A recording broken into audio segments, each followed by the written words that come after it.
ada cahaya, aku minta pertolongan. Syirik. Buat kelas-kelas Al-Quran tak ada hadir, buat kelas-kelas mengaji kita tak ada hadir. Kerana kita itu mempunyai sikap yang begitu sombong, begitu masih lagi kita ego dengan diri kita. Kadang-kadang disebabkan kelebihan yang Allah SWT bagi kepada kita. Maklumlah, kahwin dengan pemain bola hebat, maka kita lihat orang di bawah semuanya hina berlaku. Tak pernah lagi amal orang gaji, tak pernah lagi untuk mendera majikan. Yang biasanya majikan akan mendera amal. Kerana apa? Sebab dia miskin. Kadang-kadang bodoh. Itu sebab dihina, pakai baju buruk, orang kerja jaga, berdiri aja kan duduk dalam aircon, apa kelasnya? Orang jaga tandas. Jangan tuan-tuan dan puan-puan, kita tak tahu di sisi Allah SWT siapa lebih mulia antara penyanyi, artis perempuan ataupun binatang-binatang film dengan yang perempuan yang duduk cuci tandas tu. Di sisi Allah siapa lebih mulia? Mungkin di sisi kita mereka itu lebih mulia. Sedangkan setiap kali mereka menyanyi, berjoget, mengajak pula orang ke arah kemaksiatan, semua makhluk yang ada di atas muka bumi ini berlaknat mereka termasuk burung-burung. Itu belum lagi laknat daripada Allah SWT. Jadi yang duduk kan tepi tandas, Masya Allah, tabarakallah, dia tak ada tisu, dia bagi tisu. Kadang-kadang kita pun tak cukup duit, dia bagi kita masuk. Lebih mulia. Tapi kita melihat kemuliaan seseorang itu daripada pangkat, kebesaran, dia kaya, dia ada jabatan, Allahu Akbar, sehingga cerita daripada Masya Allah, tabarakallah, Khalifah Zuhud Umar Abdul Aziz ketika sedang menguruskan jenazah keluarganya. Menguruskan jenazah keluarganya setelah ditanam keluarganya tadi, maka kuburan tadi memanggil Khalifah Umar Abdul Aziz, wahai Umar, mahukah engkau yang aku nak bagi tahu pada engkau apa yang telah aku berbuat kepada orang yang paling kau sayang dan paling cinta, yang telah kau kuburkan? Maka dia jawab oleh Khalifah Umar Abdul Aziz dan aku robek kain kafannya, aku sedut darahnya, aku patahkan daripada jalan jemarinya sampai ke siku, daripada siku sampai ke lengan, daripada kaki sampai ke perutnya, aku sedut darahnya, semua aku hancurkan, kata kuburan. Maka menangislah Khalifah Umar Abdul Aziz. Maka dia berkata kepada orang ramai yang menziarahi kubur ketika itu, tahulah kau semua bahawa dunia ini sedikit sangat nikmat. Orang yang dimuliakan oleh masyarakat, pemimpin-pemimpin, orang yang dikelilingi oleh pembantu, mana dia? Mereka itu telah masuk dalam rumah kubur. Mana dia orang yang membangunkan kota-kota ini? Tak ada lagi, dah sakaratul maut telah pun. Jadi kemuliaan daripada mana? Itu sebab kemuliaan itu nak kita lihat kepada seseorang itu dengan ilmu. Barulah kita ini menjadi orang yang diberi kebaikan oleh Allah SWT, sebagaimana hadis yang saya sebutkan tadi. Kalau nak katakan kebaikan itu daripada kekayaan, daripada jawatan, Masya Allah, tabarakallah, Fir'aun diangkat oleh kaumnya menjadi Tuhan, Namrud diangkat oleh kaumnya menjadi raja, Bill Gates lebih kaya daripada orang Islam lagi, kaya juga. Ramai orang kafir lebih kaya, Allah SWT anugerahkan kepada mereka. Kalau nak dikatakan kekayaan itulah pilihan daripada Allah SWT. Begitu juga dengan kekayaan ataupun jawatan. Kekayaan kamu Yang dibutuhkan Allah, Allah bagi limpahan harta. Tetapi Allah SWT hanya memilih orang yang faham fakih urusan agama. Kalau kita lihat di taman-taman, mana saja taman, sana rumah doktor, selang 3 buah rumah ada rumah doktor, jalan lorong satu lagi ada rumah doktor, sana rumah lawyer, sana pun lawyer, sana pengarah syarikat, sana pun pengarah syarikat, sini engineer, sana engineer. Masya Allah, orang alim tak. Nak cari orang alim dalam satu taman tak? Susah. Hari ini tuan-tuan dan puan-puan daripada Allah, seorang satu persatu orang alim, ulama, para ulama dimatikan oleh Allah SWT. Takut kita. Ini bukan musibah, bukan pada kita, kerana umat pada hari ini tidak mengambil kesempatan di atas adanya para ulama di atas muka bumi ini untuk kita mengambil ilmu daripada mereka. Orang alim ini hidup di mana? Walaupun tuan-tuan dan puan-puan tidak perlu kepada mereka, sebagaimana yang disebut oleh Rasulullah SAW yang barajul muqimu fiddin, ini tadi haja ilaihi naf'a wa ini istughniya anhu a'la nafsahu. Orang yang paling baik itu ialah orang yang alim. Jika dia diperlukan, maka dia akan memberi manfaat bagi orang lain, dan jika dia tidak diperlukan, maka dia mencukupkan dirinya sendiri tanpa menyusahkan orang lain. Tuan-tuan tak perlukan kepada ulama. Ulama tak kisah. Dia boleh menyelamatkan dirinya sendiri. Tetapi tuan-tuan dan puan-puan sendiri yang mungkin, kerana kita tak nak ilmu daripada para ulama. Hari ini tuan-tuan dan puan-puan tak pakai orang jahil yang tak mengaji kitab, tak memahami hadis Nabi, Al-Quran pun tak nak khatam, tapi mereka menilai para ulama hari ini. Musibah pada hari ini apabila orang jahil bercakap tentang ilmu agama, yang akhirnya mereka mempertikaikan ataupun memperlekehkan para ulama yang merupakan al-ulama warisatul anbiya. Ulama itu pewaris aku, kata Nabi. Mana kita dah letak hadis Nabi bahawa ulama itu pewaris Nabi. Maka teguran para ulama kadang-kadang kita perlekehkan. Ajaran daripada para ulama tidak kita ikuti. Tapi jangan tengok juga para ulama tentang ramai dengan ulama, ulama yang bersandarkan kepada perkara-perkara yang tidak memahami antara perbuatan Allah SWT dan perbuatan makhluk pun ada. Ketetapan harga barang itu adalah takdir daripada Allah. Ini tak faham. Tak faham bahawa pada satu perbuatan manusia, pada perbuatan Allah. Saya ni tak solat, Ustaz. Allah dah tentukan apa macam mana. Saya ni berzina, Ustaz. Allah dah tentukan.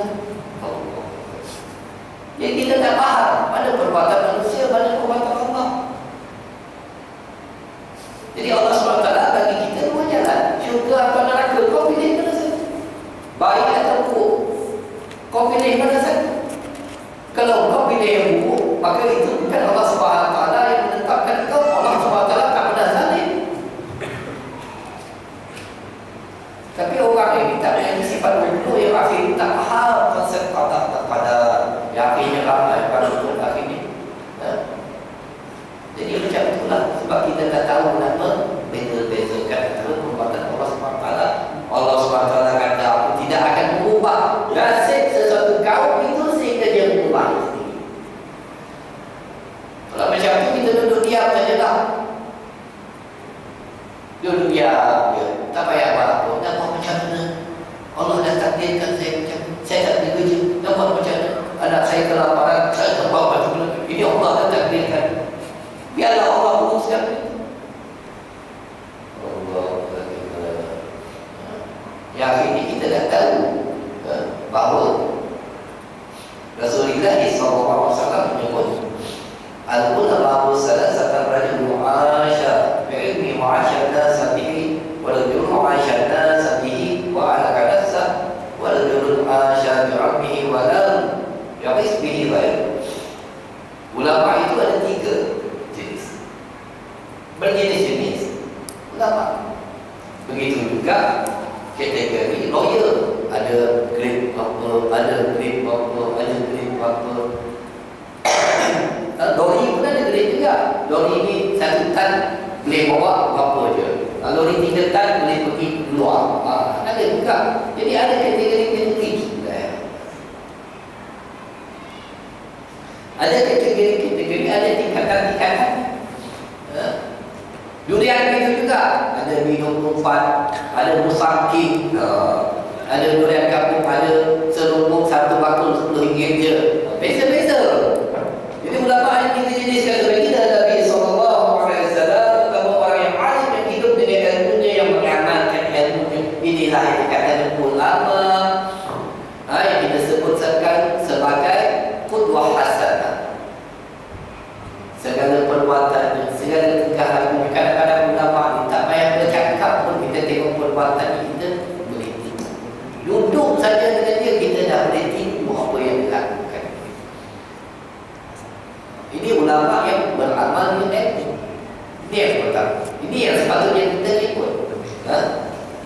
Dan masyarakat juga hidup dengan ilmunya. Maka masyarakat yang ikut ulama sebegini akan mengikut sebagaimana yang ditunjukkannya. Cara makannya macam mana, minumnya dengan mengikut sunnah baginda Nabi SAW, dengan minum tangan kanan, tak pernah minum tangan kiri. Kita risau rokok tangan kanan, minum tangan kiri. Masya Allah, tabarakallah. Risau rokok tangan kanan, minum tangan kiri. Minum tangan kiri itu syaitan. Itu perbuatan syaitan. Hadis Nabi dah sebut, dah jelas. Tapi kita rasa tak ada masalah. Minum tangan kanan, Bismillahirrahmanirrahim. Rasa air mineral, rasa air biasa. Minum pula tangan kiri, Bismillahirrahmanirrahim. Sama juga rasa, tak ada beza Ustaz. Jadi tak ada hal lah minum kiri, minum kanan. Itu dalil daripada orang yang jahil. Masuk kaki kanan, masuk kaki kiri, sama je Ustaz, masuk kanan. Asalkan benda tu kita dapat buang. Ini orang jahil berhujah. Cara orang jahil berhujah kita jangan ikut. Begitu juga makan dengan tangan kiri atau tangan kanan, masuk masjid tangan kaki mana pun melompat dulu pun boleh Ustaz. Jadi masuk begitu. Itu sebab kita pernah tegur orang yang sembahyang tak betul. Janji sembahyang Ustaz. Yang tak sembahyang tu Nabi ramai pergi Ustaz tu. Kita nak menyelamatkan dia. Yang kau melakukan ibadat itu sia-sia. Yang akhirnya fawaidul lil musallin, cilakalah orang yang tak solat. Kita dah tahu lah yang tak solat tu 100,000,000 kali dah cilaka dia. Allah Subhanahu wa taala sebut mereka itu orang yang fasik. Faman kana mu'minan kana fasiqan la yastawun. Tidaklah sama orang yang fasik dengan orang yang beriman. Tak sama. Orang fasik dicampakkan oleh Allah SWT ke dalam api neraka. Tak sama fasik dengan beriman. Yang kau ni ada iman, kita nak menyelamatkan dia. Maka dengan itu kalau orang kata kenapa buat pengajian di masjid, kenapa buat di surau? Kerana orang yang datang masjid, orang yang datang surau untuk mendengar ilmu. Kalau pergi dekat pub-pub, Masya Allah, tabarakallah, adakah mereka tu nak dengar ilmu? Adakah mereka tu nak dengar hadis Nabi SAW? Pergi masuk dekat pub-pub ke yang mana dihadiri oleh otai-otai kita yang tua-tua, kawan-kawan dahulu, kita masuk itu. Qala Rasulullah sallallahu alaihi wasallam, wah dia joget dia. Tak tahu. Ada juga dulu mantan mesti nak masuk juga. Allah nak masuk pub berdakwah. Kau berdakwah lah Allah Ta'ala. Allah SWT berfirman, dia lah tak kau tak jadi orang gila. Kau ini yang disebut sebagai orang gila. Dan berdakwah tempat yang tak kena pada tempatnya. Itu sebab kalau kita nak bacakan hadis Nabi SAW, nak membacakan firman Allah SWT, pilih tempat itu. Kerana tempat itu mulia. Kerana hadis baginda Nabi SAW adalah hadis yang keluar daripada bulan insan yang paling mulia di sisi Allah SWT. Al-Quran diturunkan pada bulan yang mulia, iaitu pada bulan Ramadan. Diturunkan kepada insan yang paling mulia, itu Sayyidina Rasulullah SAW. Maka selayaknya kita baca pada tempat yang mulia. Bukan baca ke pasal malam, di mana kalau baca Allah Inna Allah wa malaikatahu yusalluna ala Nabi, yang makan ucapan tiada, yang berpeluk-peluk lagi perempuan pun ada,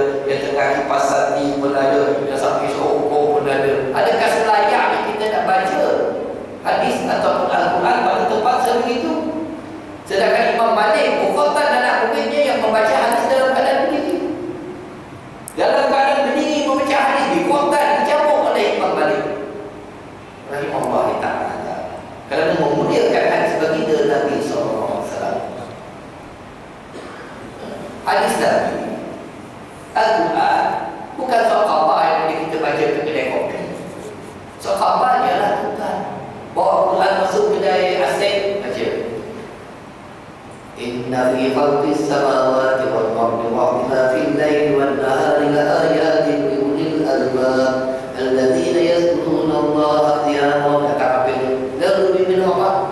Kasih tengok satu. Inna Allaha wa malaikatahu Allahu Akbar. Ini orang yang tak faham tu yang nak bernawah dekat Pak. Itulah mantan Tok Peti dulu yang negeri Pasir Gunung Utara. Betul kita orang ni. Maka masyarakat akan memilih ulama yang mempunyai yang dikatakan Qudwah hasanah yang orang mengambil ilmu daripada. Itu yang ulama yang pertama. Yang kedua, orang yang alim, yang masyarakat melakukan manfaat dengan ilmunya, tetapi dia sendiri membinasakan dirinya, tidak mengamalkan ilmunya. Ini dikatakan seumpama lilin menerangi orang lain tetapi membakar diri sendiri. Cakap kami masyaallah tabarakallah. Ayuhan nas, ittaqullah. Anda tak takut kepada Allah. Anda kita hidupkan sunnah Nabi sallallahu alaihi wasallam. Kerana Rasulullah sallallahu alaihi wasallam laqad qala lakum. Bacalah apa Al-Quran sekalipun, bacalah hadis-hadis Nabi sallallahu alaihi wasallam untuk kita meyakinkan orang di atas umat. Tetapi apabila turun untuk memimpin solat ketika itu, Allahu Akbar wa ilal maghdubi alaihim waladdallin. Amin. Rakaat pertama, Bismillahirrahmanirrahim. Idza jaa nasrullahi wal fath wa ra'aitan nasa yadkhuluna fi dinillahi afwaja fasabbih bihamdi rabbika wastaghfirhu innahu kana tawwaba. Allahu Akbar. Baginda Nabi SAW ketika hari Jumaat tak pernah meninggalkan membaca Bismillahirrahmanirrahim pada rakaat pertama. Sabbih isma rabbikal a'la alladzi khalaqa fasawwa walladzi qaddara fahada walladzi akhrajal mar'a faj'alahu ghusaan ahwasan fala tansa illa ma syaa Allah. Pada rakaat kedua, imam tadi pula membaca Bismillahirrahmanirrahim. Tabbat yada abi lahabin wa tabb. Berbeza dengan baginda Nabi, yang mana baginda Nabi SAW membaca Bismillahirrahmanirrahim. Hal ataka haditsul ghashiyah wujuhun yawma idzin khashi'ah 'amilatun nasibah tasla naran hamiyah tusqa min 'ainin aniyah. Kerana menceritakan hari akhirat, kerana pada hari Jumaat seluruh makhluk di langit di bumi takut datangnya hari Jumaat kerana berlakunya hari kiamat. Itulah ayat untuk mengingatkan orang tentang hari kiamat. Tapi kenapa? Di atas mimbar kita suruh orang ikut sunnah Nabi, yang akhirnya kita meninggalkan sunnah Nabi. Selepas memberi salam, Assalamualaikum warahmatullahi Astaghfirullahalazim. Syaitan kata, lagu tu yang merdu sikit. Orang suka pada lagu, orang suka nak dengar lagu, mendayu-dayu, seronok. Suara imam pula sedap. Alladzina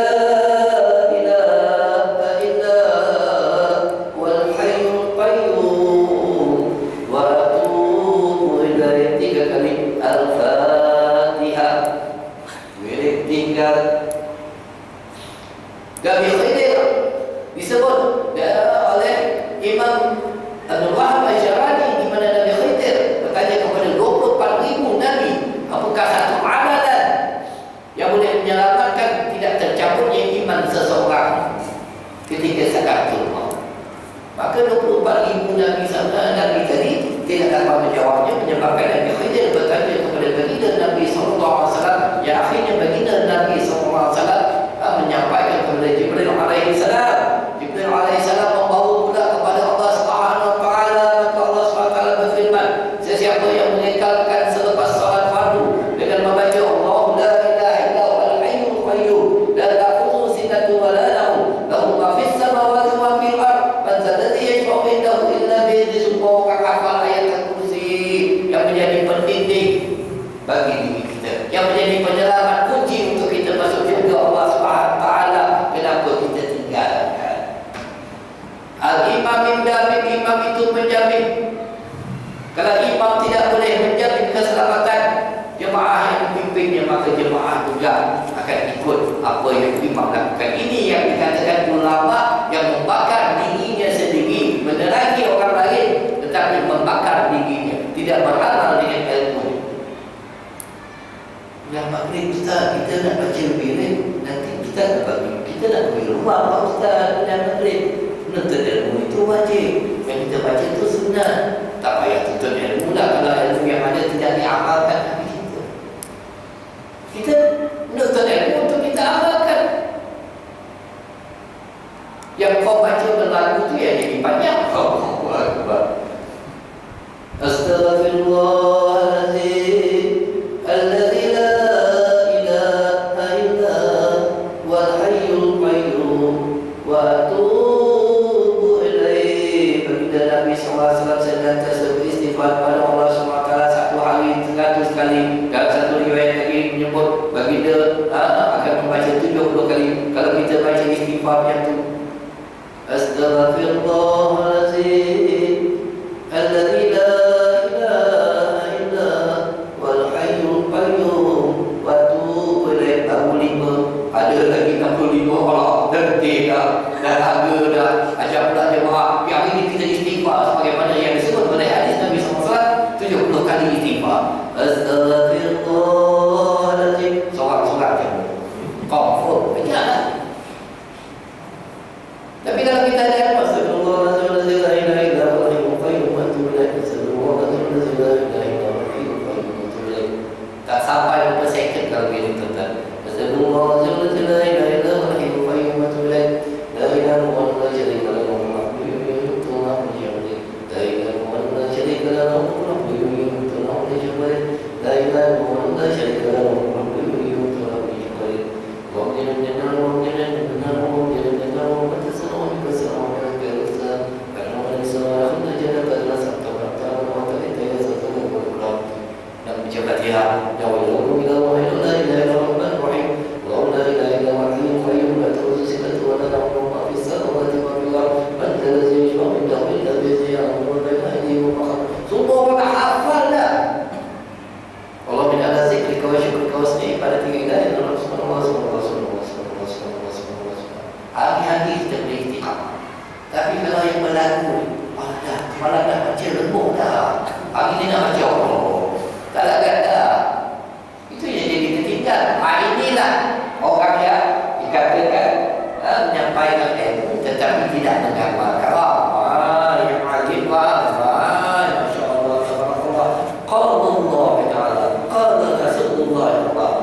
Itukah sunnah Nabi SAW yang diajar oleh baginda Nabi SAW?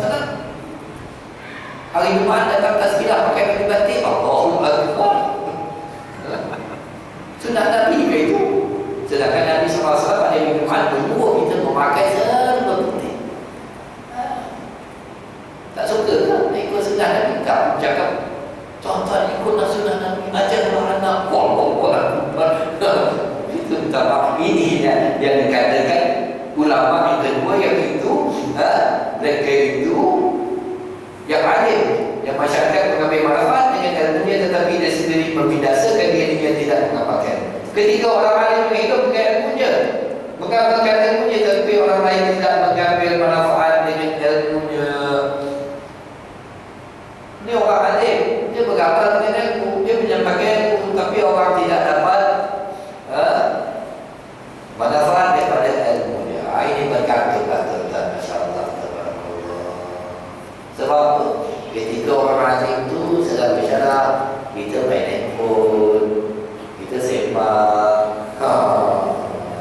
kita buat sesuatu perkara yang menyebabkan tertutupnya hati kita. Maka inilah Allah SWT menyebut Allah lalu tulis min qalbaini fi jawfi. Tidaklah Allah menjadikan bagi seorang itu dua hati di dalam badannya. Mana mungkin ada dua hati? Satu nak dengar orang alim, satu nak jawab SMS, satu nak dengar orang alim itu menyampaikan, satu lagi nak dengar kawan cerita pasal bola. Mana boleh? Maka tidak ada keberkatan, tidak akan masuk ilmu dalam diri itu, kerana mereka ini tidak mengambil ilmu selayaknya sebagaimana para-para ulama dulu yang mengambil ilmu dan begitu tawadu untuk mendapatkan ilmu. Itu sebab disebutkan oleh Imam Ali bin Hasan al-Atas rahimahullah ta'ala, iaitu sesungguhnya pencapaian dari ilmu, pemahaman dan cahaya, iaitu penyingkapan hijab bergantung kepada kadar adab murid dan guru. Kurang adab, kurang dapat. Banyak adab, banyak tak dapat. Itu saja. Kadang-kadang tak payah belajar sangat tentang adab dengan muda. Masya Allah, tabarakallah. Ada seorang ulama yang hampir wafat. Maka dia nak memilih seseorang untuk menjadi da'i sebagai pengganti yang menyampaikan ilmu kepada orang ramai. Dan bersama dengan para ulama itu, ramai lagi para da'i yang menuntut ilmu dengan dia. Maka dia pilih salah seorang anak muda. Dia anak muda dia takut kerana ilmu tak ada. Yang lain ilmu banyak, Masya Allah, ilmu banyak. Anak muda dia takut, tetapi tuan guru yang nak wafat tadi pilih anak muda. Ya, akhirnya anak muda tadi dalam keadaan terpaksa terima juga lah kerana wasiat daripada guru itu agar dia menyampaikan. Maka tersalinlah ilmu yang ada daripada ulama itu ke dalam muda. Kerana dia lihat keikhlasan hati anak muda tadi, tawaduknya anak muda tadi, adabnya dengan guru, maka tersalin segala